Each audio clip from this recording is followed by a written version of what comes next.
How do you come to the Friends of the IDF? Well, I was excited to go to a country I'd never been to. So I volunteered or applied to be a part of the soldier ride through Israel. And it's a partnership between Wounded Warrior Project and FIDF. And I was really impressed with the aptitude of the representatives that we engaged with over there from FIDF. And when they came to me and asked me to be a part of this event tonight, I was excited to contribute to the great work that they do. What did you perceive about Israel that your friends in the Marines may not be aware of about the country? The common values, the foundation of common values.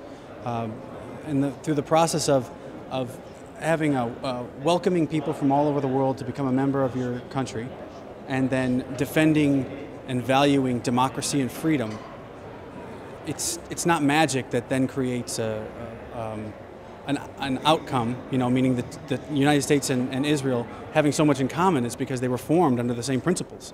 And I don't think Americans, I know they don't know that because I didn't. I felt guilty in my ignorance. I've been to a lot of countries, and when I noticed the similarities, I was really prepared to visit a place. And when you visit someone's house, you don't tell them how to vacuum, right? So if I'm going to enter a country that's not mine, then I need to be open to the different ways that they're going to do things, different values, and I was floored by the fact that there was so much in common. I didn't have to adapt to a new system or new beliefs. I felt like I was at home in a different country. Did you feel like there's a shared enemy, a common enemy that the U.S. and Israel are confronting or defending against? Absolutely. I would say it's a set of common. We have a lot of adversities in common. The things that we fight for, we have in common, and the things that we fight against are also one and the same. Can you be more specific?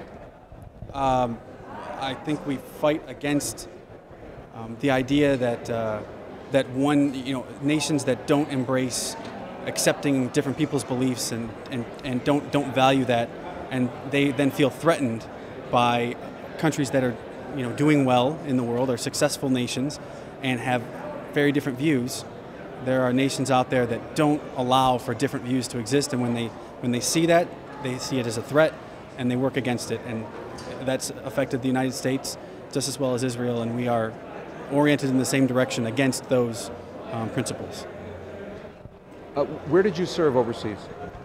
I've spent probably 6 years all over Southeast Asia, Japan and Korea, Australia, Malaysia, Thailand, and then also Iraq and Afghanistan out of California.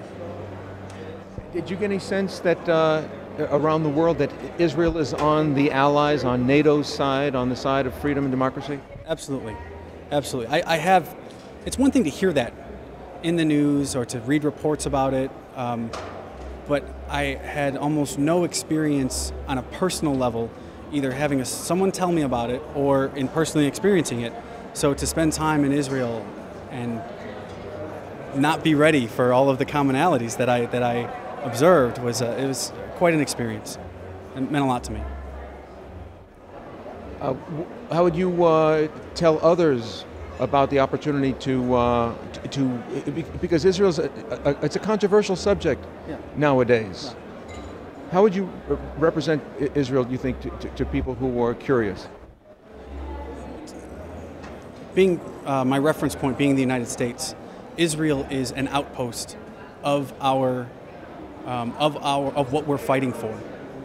And it is in our best interest. A rising tide floats all boats. It is in our best interest to learn more about the nation of Israel, and to understand that when we see these stories in the news, when we vote on things, when the actions that we take that would normally be reserved for our country, the same effort should be applied towards Israel, because it is the same end state that both nations are fighting for.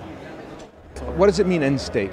End state, I mean being a force in the world for accepting people from different backgrounds, for believing that leaders should be elected, that should be representative of the people, and that when a person is born, they should have the right, via freedom, to pursue whatever it is that they want to in life, regardless of their gender, regardless of of their political beliefs, regardless of any characteristic they might hold.